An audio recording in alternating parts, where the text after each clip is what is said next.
Thank you for joining us again, Vic. Quick introduction. AI bias girl or lady, on the top, one of the top 12 AI voices in education, involved in various nationwide things, losing track of everything that you've created, to be honest. I've got LessonInspector.ai, Gen Ed Labs, and what we're talking about today is your new Ofsted platform. I'm going to start with a confession in that I've never worried about Ofsted.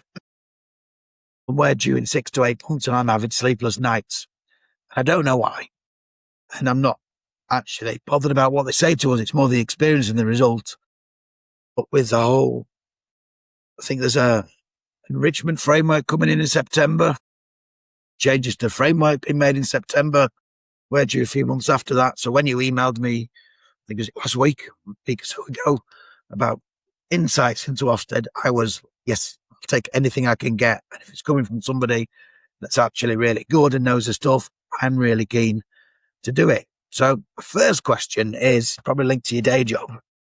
Do you think there is bias in inspections, Ofsted inspections that are inherent in the actual inspectors, secondary and inspecting primary and so on? Yes, I do think so. I think pretty much everybody would agree with that. I think if you've got anything human, even teaching, any profession, not specifically Ofsted, but there will always be a human element of bias. And I was watching a really interesting podcast, actually. I think it was Kate Crawford, was it? She's professor. It was 9 years ago, and it was incredibly insightful. It was a keynote she'd given on bias, and she was so insightful. Scary.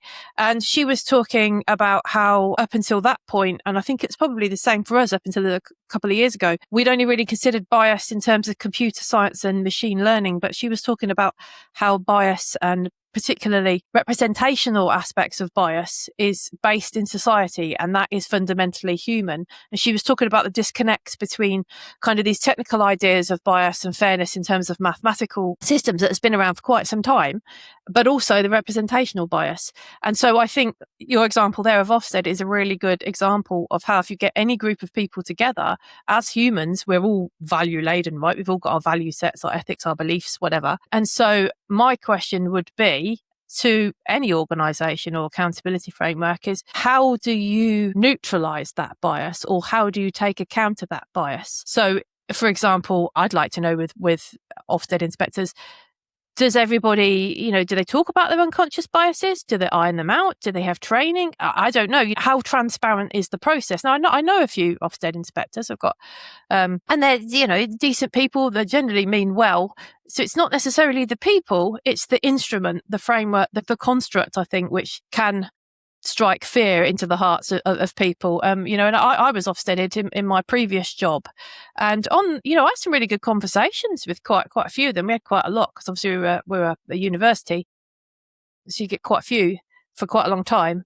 But there was just one that I really that really I thought, wow, your biases here are quite strong, and that was around SEND and neurodiversity and neuroaffirming practice, and kind of what is a philosophy and what is in practice and what do LAs do, and so I came away from that, as I'm sure quite a lot of people have experienced, thinking on the whole, I think these people are meaning well, but specifically there will be these variances, like with an LLM. If we ask it a question, we will get a variety of judgments. And so that puts us into a bit of a quandary, isn't it? Which is exactly what Kate was saying in her keynote. How do we connect those two aspects? What do we do about it? And essentially, she was talking about how the issue is political. And I think that is so, so true for education, that the issue is political. Whose values do we accept? Who do we allow to shape that process? And because if you're human, there's a range of values, a range of opinions, exactly. So whose do we accept and whose do we refute? And I think that, again, it's not new, is it? We've had this for quite some time now with, the change of Ofsted head and, from Amanda to the new guy. There will be a change of biases from the top all the way down. I mean, I know if I teach, I have propensity to look left more than I do right. It's a stupid bias, but I know if the children are sat in that area, or adults even, I will look more at them and take their answers than I will that side. So I have to actively try and mitigate against that. It's really bizarre. So That's a silly example, but for an accountability framework, obviously it becomes a lot more is at stake. It's think lived it's very experience, interesting. isn't it? You go on. Each leader of Ofsted has their own lived experience on where they see areas for development, and it's well-intentioned, and Sir Martin has his perspectives. There's a grey area when we talk about, you're absolutely right in terms of we're always going to have bias in the way that we perceive things based on our lived experience. But when we have a framework that looks at national averages as the litmus test for success, there's a framework that immediately has inbuilt bias if you're saying every school, irrespective of the context of their cohort of children and the socioeconomic factors around it, are judged by the same yardstick, irrespective of their location. Now, the ambition is perfectly reasonable. Every child should have a good quality education and score above average. The reality is you can't all be above average. That's not what the word means. I think it's really interesting looking back at when Sir Martin Oliver, who's been here, so I've met him, was appointed. The Education Select Committee did not want to appoint him. So he was appointed by, I forget which Education Secretary, against the wishes of the committee. And I can never get my head around the fact that they have one person, because he obviously comes into the job with that background and with the best intentions. There has to be accountability. But he, from meeting him, he was the CEO of a multi-academy trust. He's secondary school experience. He has the inherent bias that has shaped the framework. So now when I have my inspection, small schools as a whole have to have 2 senior leaders to accompany each inspector over the 2 days. We don't have 2 senior leaders. So straight away, there's a huge issue for small schools there. And there's been research commissioned by the National Association of Small Schools, which clearly evidences that it is a huge issue for us. But so that's when you messaged me. I'm thinking I'm interested in the insights. What was it, Vic, that the actual frustration that made you think, I want to come up with a tool to help leaders? So, then you want to hear me?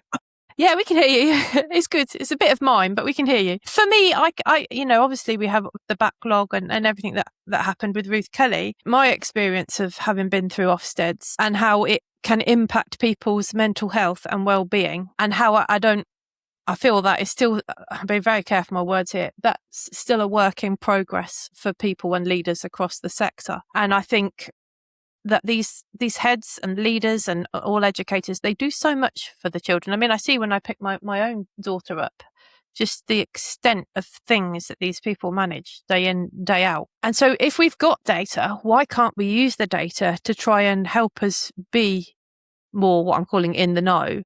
Why can't we use that to look at if there are biases, if there are trends, kind of what do they mean to me? How do they affect me? So, I know from very simply looking at the data that there's a lot more primaries that are being inspected than secondaries. So that's useful information. I've worked out the average. And obviously these are averages, they're not absolutes. It can make an average and then they can choose to come, at the extremes, at the outliers of that average. So it's not a done deal, or it's not forecasting, but essentially there is almost an element of some aspect of forecasting. I mean, I used to work on climate forecasting and modelling and everything like that. And that's a large data set. And now we have this large data set and we have AI and the capacity to analyse. Obviously, we have to be careful with using AI to analyse things and know the biases and the range of things that can and cannot happen with that. That's part of the methods that we use. But you can process a lot of data very quickly. So why can we not harness that to try and make leaders feel slightly more aware of the backdrop, the national backdrop? Because I know there are networks and connections and everything, but it's lonely for leaders. I know from being a governor in a couple of schools, there can be, there are a lot of leaders, but not a lot of informal sharing other than perhaps maybe with your friends. So if there's any way that we can bring people together to think, right, okay, that's what's happening nationally, that's what's happening in my area, that's what's happening around me or for my specific cohort and their needs in kind of familiar schools or like schools. So one of the things I'm doing is looking at different ways, because we used to have the families of school database, didn't we? And I know there's a new one that's going to come out formally for Ofsted in September. But one of the things I'm looking at is just using Gen AI to to basically look at kind of the Edaki index, free school meals, all kinds of different metrics that we can use to look at familiar schools and then kind of say, well, what happened to these schools that are similar to me, who may have the same attendance measures or may have the same proportion of pupil premium or whatever, and how can that help me with what I do? And I've made a tool now that it will basically, if you put your school in, it will pull everything to do with your school from loads of different places. And you could even put your IDSR in there. Obviously, I can't access that, but if you're a leader, I can put that in with it, and then it will give you kind of almost like I'm calling it a pre Ofsted on what the available data is. Obviously, not safeguarding or anything confidential like that, but why not harness the power of these systems that we have now to kind of give us another opinion? Because a lot of people position AI as another voice in the room.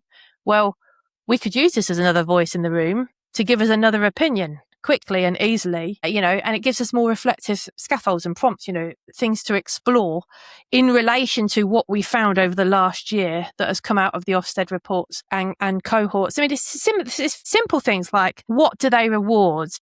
They like alliterated interventions, it seems, like, like specific interventions, things like that. And it's simple things that I'm measuring is like, how do you compare the amount of writing on the lower ratings to the higher ratings, and find that you get more text on the failing schools than you do on the exceeding schools. And you think, well, that kind of makes sense in terms of explanation. But then also you're thinking, well, part of being an exceeding school is the uniqueness and the novelty and the specific things that you do. So you would probably expect there to be more text in kind of naming those aspects, wouldn't you? But that doesn't seem to be what's happening. So it's all little things like that I'm trying to pull out. If I said you were, one thing I'm not a fan of in the curriculum terms is teaching for the test.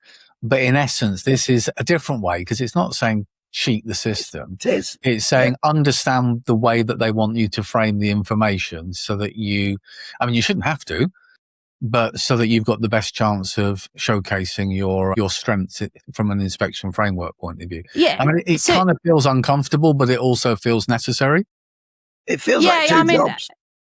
Yeah, it does. Yeah, it's. I've had this feeling as well, and I kind of, there's two ways of going about it, right? Is I could either look at the framework, the new framework, and then apply that down and analyse down, or I could look at the emergent trends from the data and then analyse up and then compare that to the framework.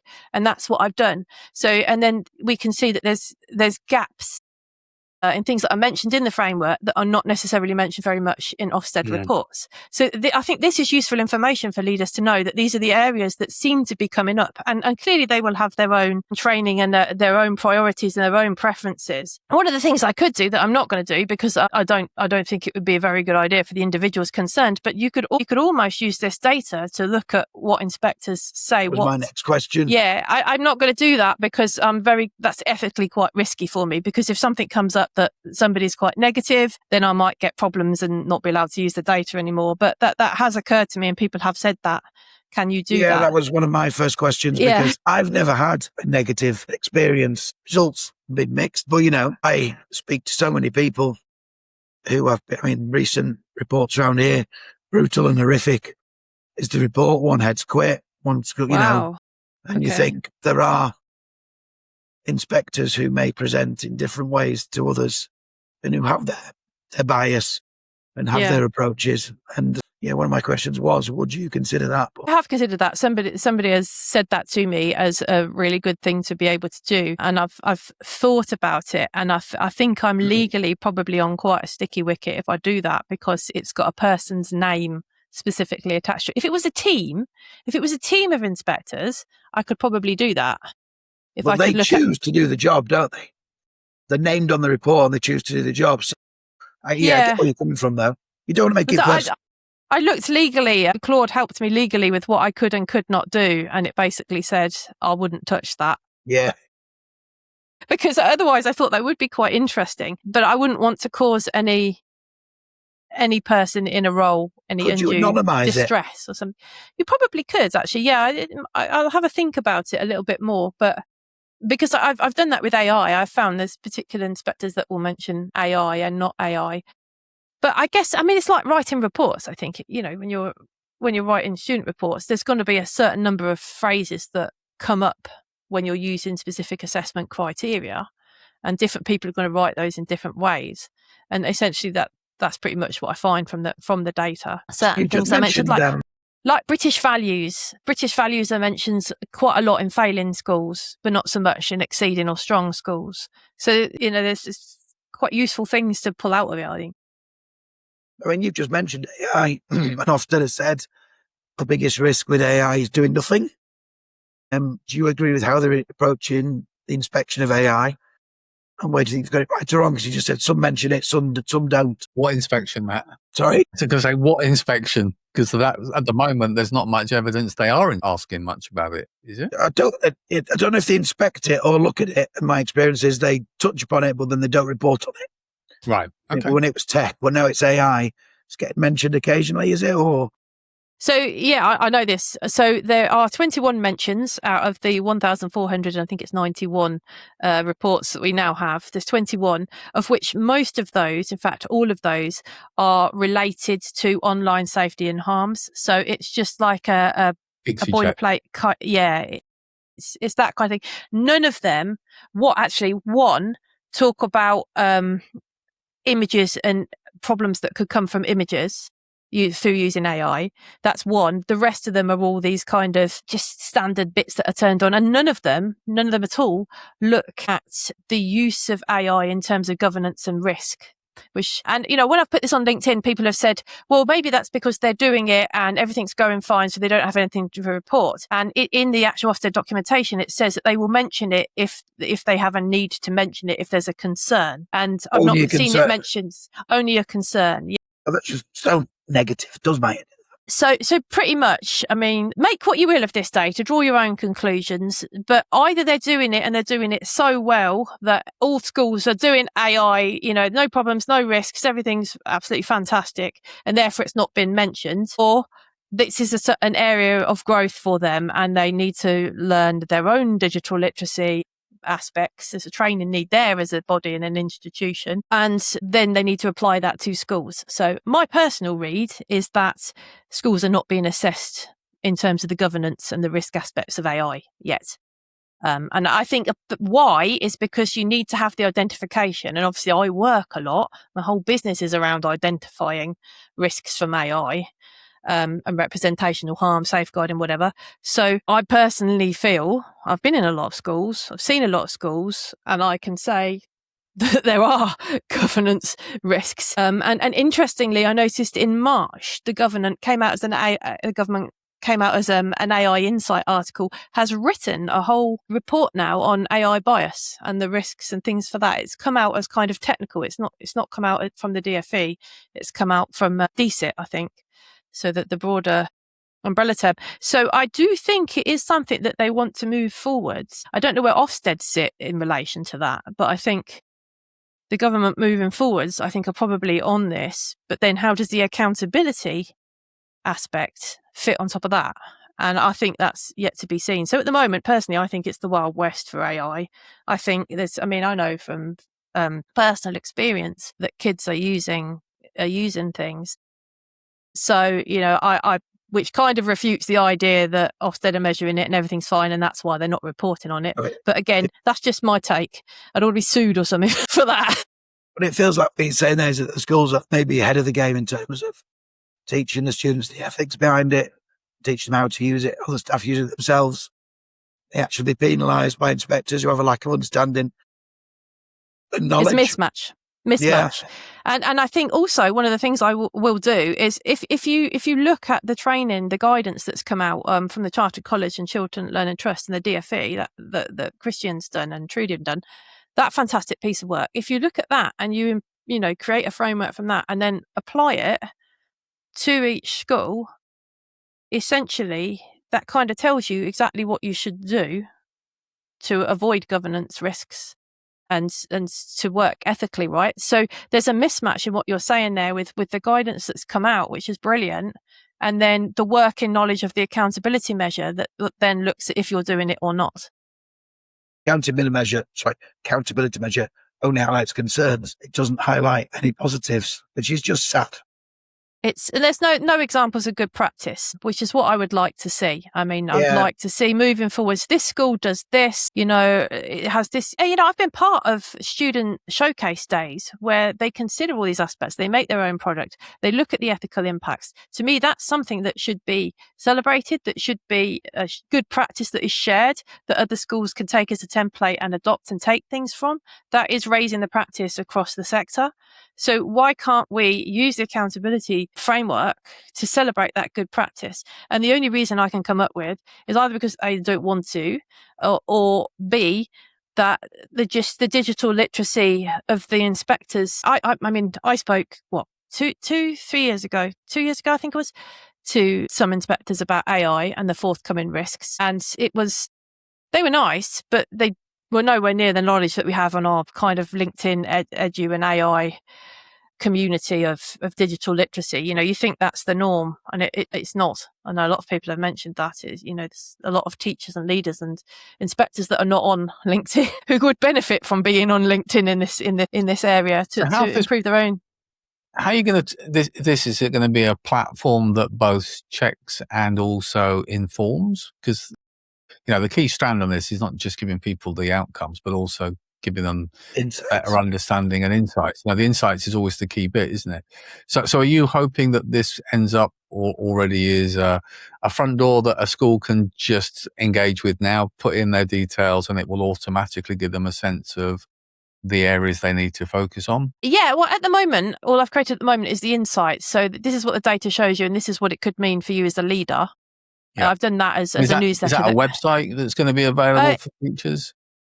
There will be a website eventually. At the moment, it's a Substack, so it will email you simple, easy insights. And it's not loads of waffle. It's not a scientific report. It's like, here's a few graphs. There's like a maximum of 10, and here's the major points, and this is what it means for you.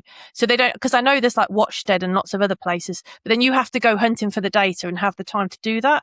So I thought, if I make this, that it just every Tuesday, because Tuesday is a day that they come, I found this from the data, without fail, it's always a Tuesday. They travel on the Monday. Claude seems to think, and then they come on the Tuesday. It's 98%, I think, chance of being a Tuesday. On a Tuesday, you'll get it in your inbox, and then I will create a portal where I can assess schools, or they can contact me. I haven't worked the particulars of that bit out yet, and then it will assess them and give them basically a mock Ofsted report from everything that is available that obviously I can have access to, and then. I mean, you could put your school development plan and things like that in it as well.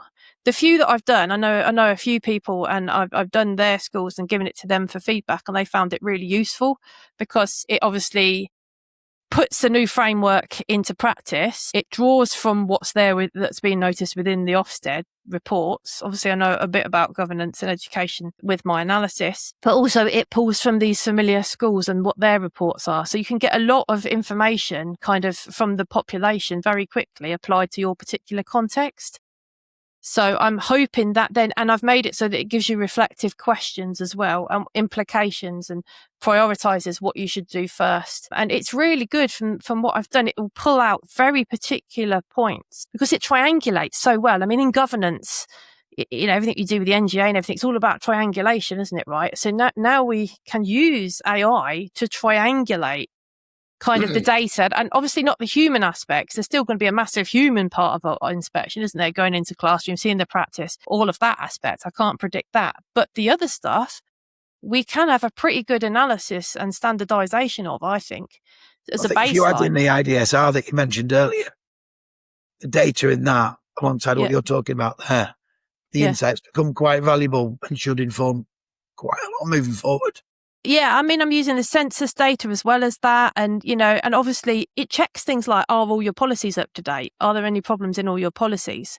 Because I can now send a team of agents out to look at everything in detail. So it burns through the tokens like no tomorrow, but it gives you a really good triangulated, comprehensive idea of what's there. And personally, I think this is what's going to happen anyway. I reckon Ofsted are going to do this anyway, because we had the algorithm up until November, didn't we, which predicted when you were likely to come. I put Fable before they took it away from me today. I put Fable to good use. Yeah, I tried to reverse engineer it because we know pretty much how that worked, the old algorithm, the risk algorithm for predicting schools. That was fairly deterministic. So I backwards engineered that, and then I applied it to the current Ofsted data set to see if the same thing had happened.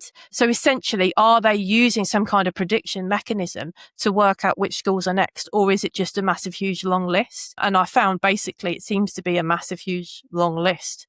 So, but I do think going forwards, what will happen will be that they will do essentially what I'm doing there for a school. So the IDSR could become a lot more comprehensive if you put AI into it.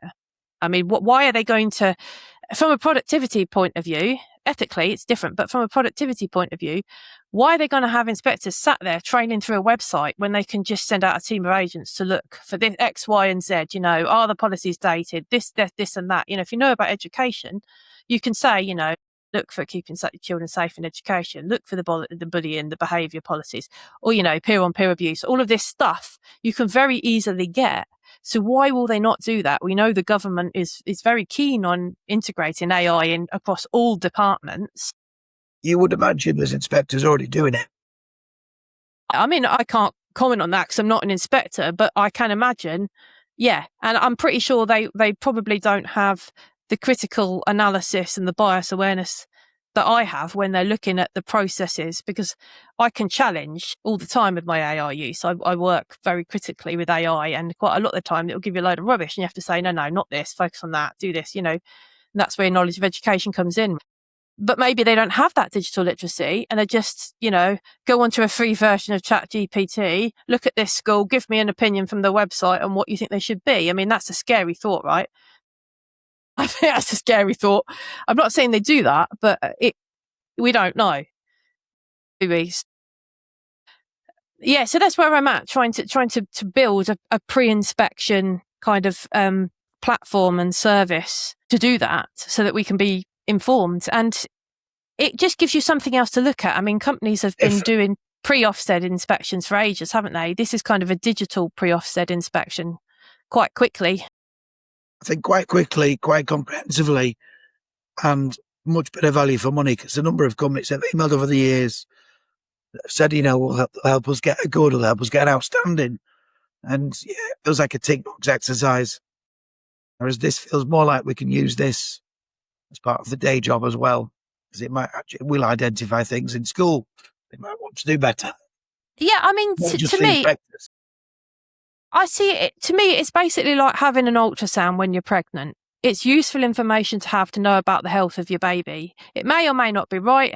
There's margins within the imaging software and stuff that can show things that aren't there. There's artifacts. There's it's not absolute, but it's a useful piece of information to kind of get a snapshot of what's happening and how things are developing and where you're going. So, I mean, I'm trying to price this as low as I can. I basically have to cover my tokens and my time, and that's all I want out of it. If I could do it for free, I would, but I can't because there's so many things for free now. I've got to cover my Claude Max £200 a month I have to cover, and all the other things I'm using, so and the API costs and stuff.